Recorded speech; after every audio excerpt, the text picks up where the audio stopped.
You have unread texts from Golf Buds. Would you like me to read them? Yes. Okay.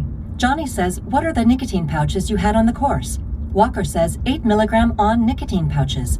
Billy says, I love the mint one. I like that one. Walker says, me too. By the way, you both stink at golf. LOLOL. Come on. Carry on nicotine pouches. Shop now at onnicotine.com/group text. Warning, this product contains nicotine. Nicotine is an addictive chemical. She is sure, she is sure, she is strong, she is strong, she is true, she is true.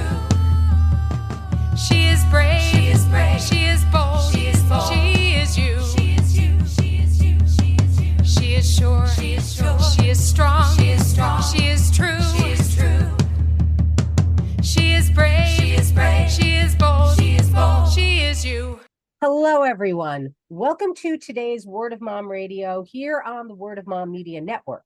I'm your host, Dori DeCarlo, and you know we are here week after week, show after show, breaking those myths that mompreneurs and businesswomen, especially those of us building our businesses from home, that we're just dabbling in between bake sales and getting our nails done, we're not. We are smart, we are savvy, and we are sharing the wisdom of women in business and in life, and I'm looking forward to bringing today's guest into our show. Joanne Fawcett lives in Portland, Oregon, and has a bookkeeping business. Joanne changed her life after 7 rough marriages that included abuse, divorce, death, and being a prison wife. Her first book, Midlife Magic, is about her first 6 marriages, lessons learned, and her side passions. Her second book, The Prince Was Wrong, Leaving the Narcissist Behind, is about husband number 7 and the healing journey that enabled her to survive the roller coaster of narcissistic abuse and thrive. While we're not going to really be talking about her books today, because we will bring Joanne back to be on the author's alley, we are going to talk about those toxic relationships to remind you that you are not alone and that there is support out there where you can not only survive, but thrive. And as women, we need to know this. We need to know we're not alone. So with all that being said, Joanne, welcome to Word of Mom Radio. Thank you for having me. It is my pleasure. So I would love for you to take us on your journey to where you are right now, because 7 marriages. Okay, kind of in a nutshell or not. And of course, my cat has now decided to bother me. I grew up in suburban middle class, Southern California and Northern California in the 50s and 60s. So white picket fence, you watch Leave It to Beaver, everybody has a happy little family. So you assume, and the goal is to get married, have a bunch of kids, and live happily ever after. And I thought that's what was happening in my family. My parents seemed happy until they didn't, but then, they got it together and stayed together till my dad died. And then when I was 12, I joined the Mormon church. So again, the whole thing is you get married, you have babies, you live happily ever after. And nobody really trained me for they didn't train me. It's like, okay, here's what you need to talk about and what you need to know before you get married. You don't just pick the guy and everything's going to work out. So number one, I picked the wrong guys 7 times. And thankfully I only had a baby with one. But it's like, you didn't learn. I thought, well, if I marry Mormons, then we're going to be on the same page. We're going to have all the same ideas about parenting and how families should be. But I didn't know all the hard stuff you really need to know to get to know each other really well and to make sure you're a good fit and to make sure that the marriage is going to work out. So then all of a sudden, well, this one doesn't love me, so why did you get married? This one has substance abuse problems. This one is hitting us. A couple of them did that. This one ruined me financially. And this one was just boring and thought everything was my fault. So bad for me. I selected the wrong husbands, yes. And then number 7 came along and I thought, oh, he seems so, yes, he is in prison. He was in prison when we got married. And he's still there after our divorce. You know, he's never going to leave there. But I just thought he seemed so different and charming and educated and really different. And he wasn't into hitting women and things like that. So I just thought, okay, I'll give it another try. And then we were together 25 years, married for like 20, and he's the one that turned out to be the narcissist. So, and again, I felt like the frog in the pot of boiling water because it didn't dawn on me for 20 years that, oh, this is what's going on. You know, everything's perfect and we talk all the time, but never about certain things, but everything was perfect because I was going along with his flow and his agenda. And as long as I didn't make waves and just kind of went along with our life, everything was great until I decided to rock the boat a bit. You know, silly me. But I'm here today, happy as I can be because I rocked the boat. And, you know, that was the best thing I could do. You know, it's amazing. One of my posts today, I actually just posted how about life begins outside your comfort zone when that zone is just a dot. It is rocking the boat. It is deciding that, wait a minute, there is something else going on here, and I wasn't even privy to it. And then you realize and you open up your eyes, and it's an amazing thing to have that eye-opening because it is so long in the making. And however long it takes to have that aha moment where you finally feel within yourself strong enough to recognize what's going on and step outside of it, good for you. How did you step away, Joanne? It was a bit of a process, and I will say the fall of 2019, before the big COVID shutdown, I was in my 60s and I started thinking, hey, you know, I'd really like to retire in the next, 5 or 10 years, because up to that point, I was living in his family house that he grew up in Northern California, but I was paying for everything. He's in prison, supposedly has no money. Well, actually, he kept telling me he had money, but I only saw $500 of it to help fix one of the roof holes. But anyway, it's like, I thought, well, okay, I'm getting older. We're in our 60s. I want to retire. How's that going to happen? Because, you're not sharing any money and I'm paying for everything in this expensive neighborhood, and we have to have a plan. And oh, okay, well, I'll start thinking of a plan. Well, the plan never materialized, but right before the COVID shutdown, so my mind started turning. It's like I'm, freaking out because I want to retire before I'm dead. And, it's like it was a logical, desire. And, at 70, I'm still working full time, but I'm trying to change that. But anyway, it's like right before COVID shut down, I took a psychic development class because I do have intuitive gifts like we all do, but I'm wanted to keep developing them. And our closing exercise was, we're going to cut the cord with something that no longer serves you. I thought, okay, well, I'm not thinking of divorce at this point, but I'm thinking something has to change with this relationship. And so I'm cutting the energetic cord with the relationship as it is, not knowing that, as it is just needed to go away completely eventually. And so then COVID happened and we couldn't see each other and there was no visiting for a year. And so I'm sitting in this big house in California, listening to the oak trees. I've creaking and bowing and okay, are going to fall over onto the house today, and doing all these things that I was still doing, but now I'm very isolated because it's COVID and we, don't talk to each other. So I decided to move to Portland, Oregon, to be near my daughter so I could at least be around people. We called it our quarantine bubble. All we did was, saw, we only talked and touched it within the family. And so then the first, it's like I wrote to him, but we didn't really talk. We didn't have a chance to really talk about my move. And then I moved 3 months earlier than I had planned. So when I moved and he found out, he exploded. And it's like, oh, this is not a good look. There's, because all of a sudden he's in this commando military mode, which he's used to being. And it's like, he assumed all the wrong things. He assumed I was leaving him. He, get all your stuff out of the house. It's like, so it's like this roller coaster ride for the next 3 years until we got divorced. It's like, okay, I wasn't trying to leave you, but he still wanted he wanted to be in control of everything. And okay, then we're trying to get it on back on an even keel.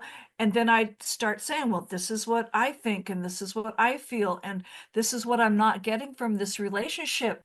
And it's like, well, ugh. It's like everybody thinks my answers are right. And it's like, well, I don't, but everybody likes my solutions. And I go, I don't so much. And I'm thinking, well, like he couldn't even tell me ever why he liked me or why we really got married. It's like men don't do that. They're in love. That should be enough. We stayed together. It's like, well, I need to hear that.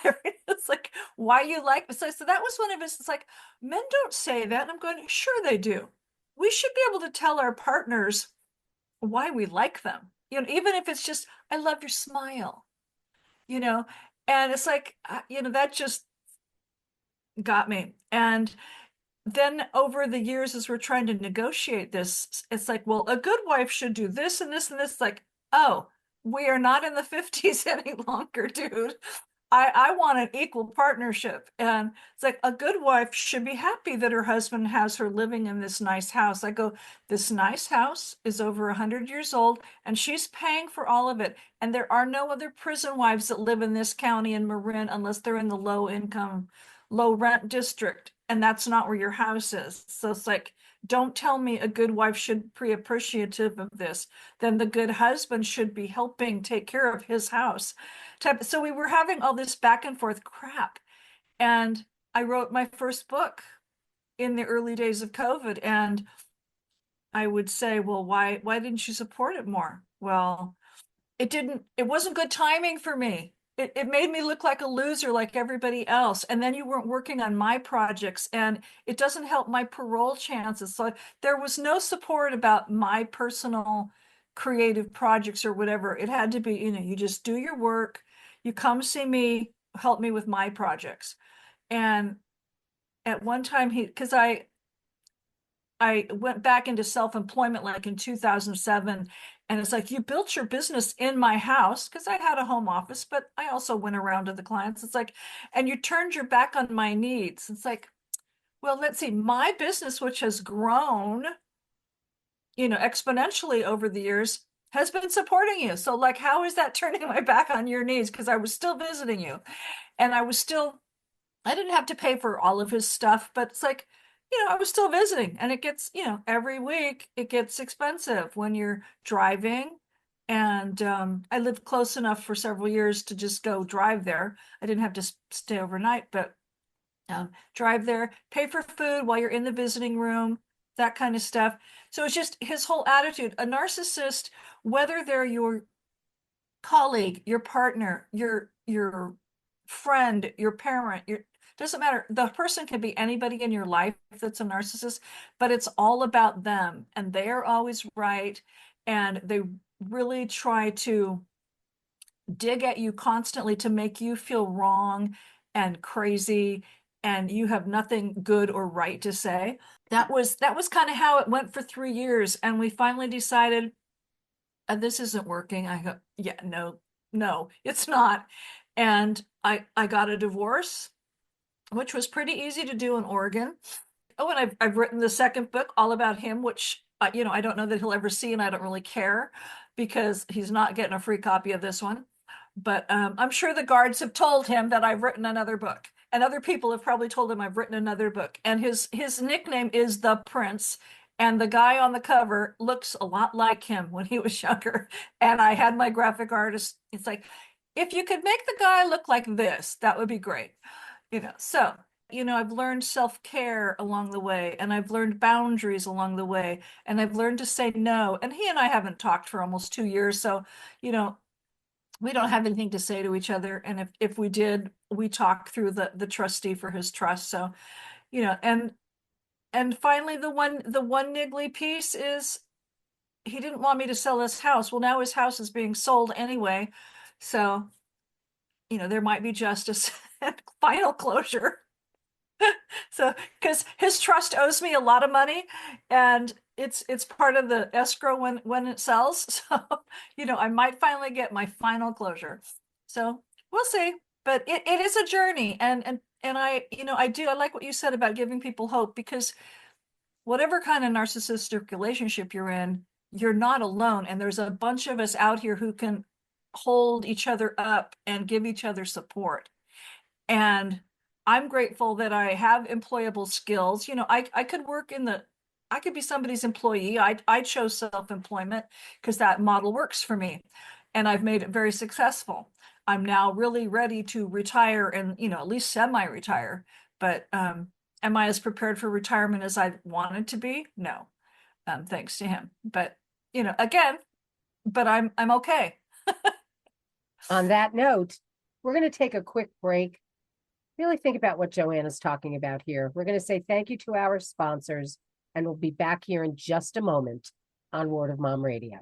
She is brave, she is bold, she is you, and we want to tell your story. Are you ready to share your journey with us on Word of Mom Radio? Go to wordofmomradio.com and register as a guest. We want to tell your story because when you win, we all win. In 2017, Unsilenced Voices was formed to help survivors of domestic abuse and gender-based violence worldwide. The organization currently serves Sierra Leone, Rwanda, Ghana, and the USA. In 2022, Unsilenced Voices gifted over $33,000 to survivors in the USA, and in Sierra Leone, there are over 26 young girls who have been rescued from sex trafficking and domestic abuse and now going through vocational training school in order to better their lives. We need your help. Donations are critical in order for us to continue our work. We also need volunteers to help with research and development. Please visit unsilencedvoices.org for more information. And we're back here on Word of Mom Radio. We are talking with Joanne Fawcett, really about those narcissistic, toxic relationships and how we get in them and how we get out of them. So, again, for all of the women that are listening, what are those red flags when you're in that relationship that you need to be aware of, that you need to realize, wait a minute, this is not a good thing. This is a forecast of what is going to be going on down the road. What do we look for, Joanne? Or look out? I have a lovely flyer, but again, it's, are they gaslighting you? Are they bullying you? Are they making you feel like everything is your fault? They can do no wrong. Are they isolating you? And I know some of these red flags apply to other types of abuse as well, but are they isolating you? Are they telling your friends and family and their friends and family how bad you are? I never met any of his children, but in his words, they just hated me. There were times where they were getting close to liking me, but then I would do something and now my family hates you even more. And it's like, they've never even met me. So it would be nice to let them choose how they feel about me by meeting me. But some narcissists can be, I think, physically abusive. He was not, except because, he was raised that you don't hit a woman, thankfully. But there were times, a couple of times in the visiting room where and even before I knew narcissism, it's like we were kind of having an argument without screaming because you don't get loud in the visiting room. And it's like, and he doesn't like to be embarrassed. And I don't know if that's a narcissistic trait or it was just him being, I'm Mr. Wonderful trait, but he did not like to be embarrassed. So, he would get this really stern tone of voice, like you're sitting in front of your principal or your pastor, and just dig at me like this really stern voice, like it's like, and how I felt 2 inches tall, if that. And and he would just put his arm on my shoulder or my leg, like, don't get up, because I wanted to go to the bathroom to cry. It's like, do not leave the table because you will not embarrass me. Some narcissists can be financially irresponsible, and this is the second guy I've been with who's basically caused me great financial stress, and I'm in major debt because of what I ended up paying for. And, in his mind, well, you spent all my inheritance. I go, I spent it on what you told me to spend it on. You know, you wanted me to spend, you wanted me to buy these things for the house that never got used. You wanted me to remodel this. You wanted me to buy this.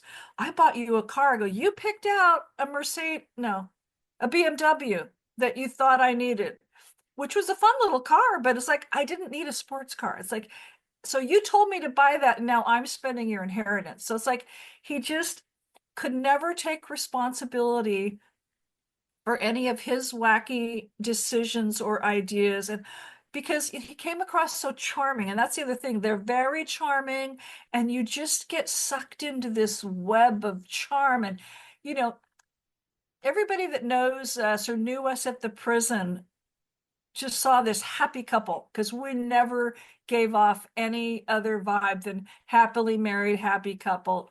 Be like us. You could be happily married in prison. And there are many people who are happily married, even though the spouse is in prison. But we never gave off any vibe that anything ever was going wrong.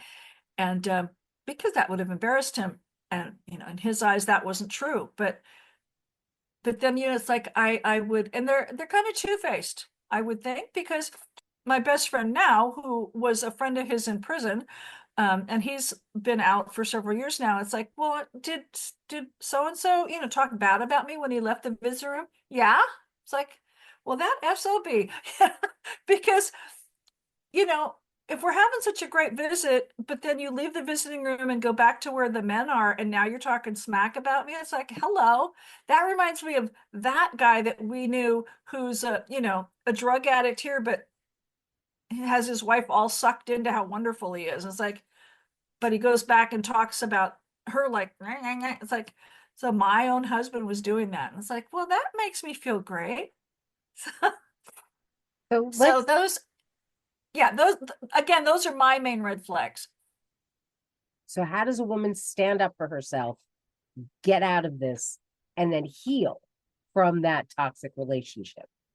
If you can afford it, get a therapist is the best thing. One of the best things I did, because I have a very supportive, my daughter and my older sister were my two rocks, and very supportive, but they're, they could only tell me, it's like, well, get out of there, and we love you, da, da, da, da. But they couldn't do the clinical thing. I found a therapist in my neighborhood who specializes in narcissistic abuse survivors. So she's been wonderful. And I still talk to her because I'm still, things are still happening. And years ago, when I couldn't afford a, fully licensed therapist, there are interns who are becoming licensed. I don't know if they call them interns, but they're almost therapists. They're becoming licensed, but they have to do certain hours, so their rates are lower. So if you could find a clinic that's using maybe those kind of people who still need the hours and who are still really well qualified to talk to you, that's a way to afford it. So I would say find a therapist, do some self-care, and it doesn't have to be expensive self-care. I get a massage every month. I also take daily walks, unless it's freezing and icy here. But I walk in the rain. I'll walk in the snow if it's not icy and I'm going to break a hip. But my neighborhood is so wonderful because I'm near a foresty park. It's called Forest Park. I'm in this beautiful neighborhood, so I can get lots of walking. There are some hills, so if I want to get my cardio up.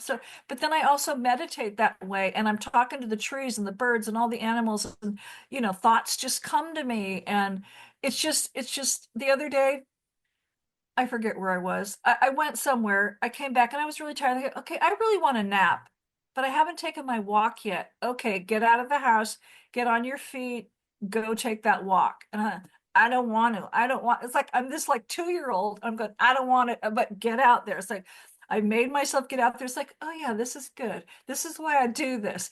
And so it was wonderful. And again, I'm a Leo, so I don't have trouble talking, but I wasn't able to let that Leo out when I was married to this guy. I felt suppressed, and I didn't know that I was being suppressed. But now that I'm not, it's like, oh, I have this voice. I'm going to use it. And you give yourself permission to do that. And, find support groups. It's like, if people want to talk to me, I'm happy to talk to them, but, find, find ways to support yourself. And I journal pretty much every day.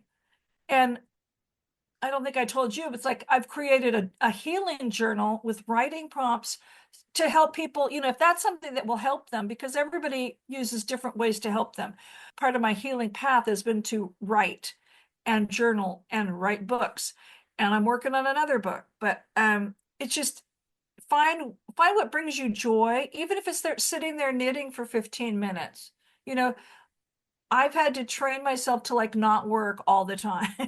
It's like, and my family thinks it's like I took almost all of Saturday off. I think I only did client work for half an hour, and my sister's going, "Yay!" It's like, because I was such a workaholic, and I've needed to have the means to support myself, but I'm 70 now, my Social Security's kicking in, so I can start scaling back, and it's like I could practice retirement. So it's like find the little things that give you joy. I don't have a big social life, but okay, I took myself to a pub the other day to read, to do the little things that will give you joy.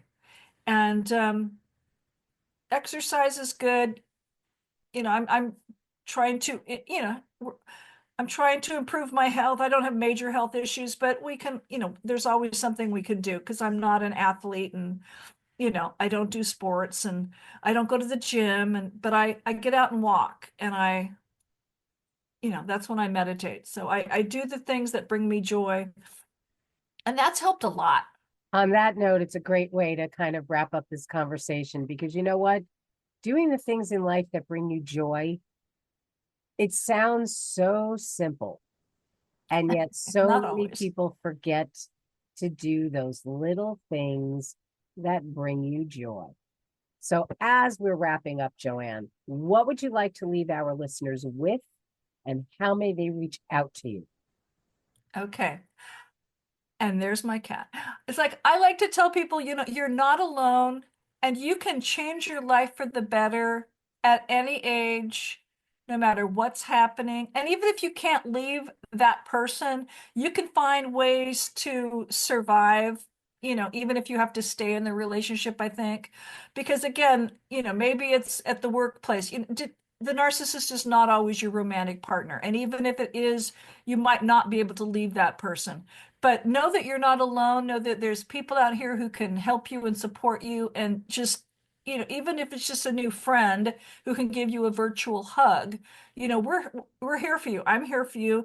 And you can be happy. That's the point. You can be happy even if you're in a miserable situation. So my website is just my name, Joanne without an E, Joann, Fawcett, FAWCETT.com. So you can find me there. You can email me through there. My information about my books is there. So I'm reachable, and I'm on LinkedIn and Instagram. So, All of Joanne's links are going to be live on Word of Mom Radio, including a link to her books.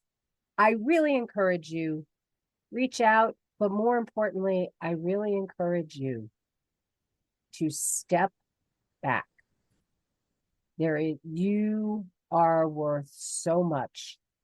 And part of that narcissistic relationship is making you undervalue yourself, making you think you can't get along without this person, making you think that you have no power, and the only power you have is what they give you.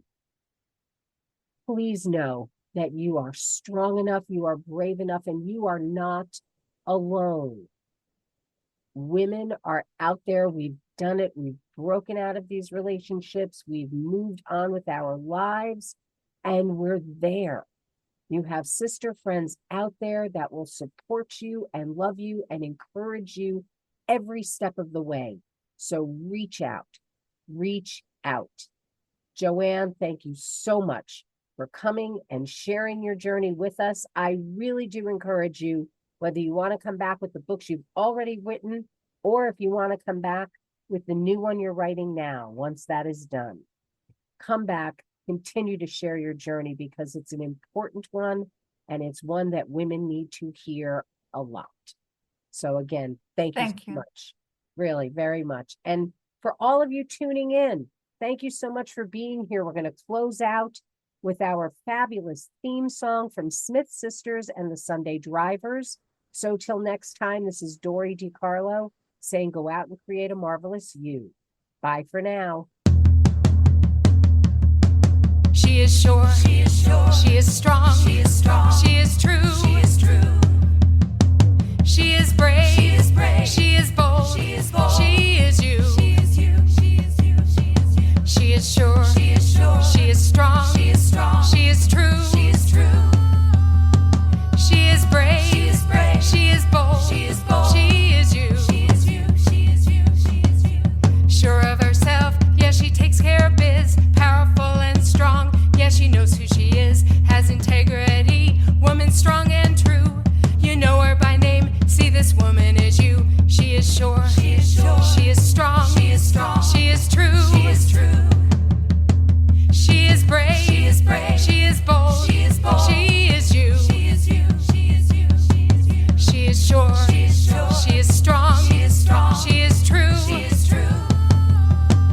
She is brave, she is brave, she is bold, she is bold, she is you, she is you, she is you, she is you. Adds value and hope, has proved to be brave. See, it's never too late, never time to behave. Reaching for dreams, doesn't matter the age. Believes in herself, unleashed from her cage. She is sure, she is sure, she is strong, she is strong, she is true, she is true. She is brave, she is brave, she is bold, she is bold, she is you, she is you, she is you, she is you. She is sure, she is sure, she is strong, she is strong, she is true, she is true. She is brave, she is brave, she is bold, she is bold, she is you.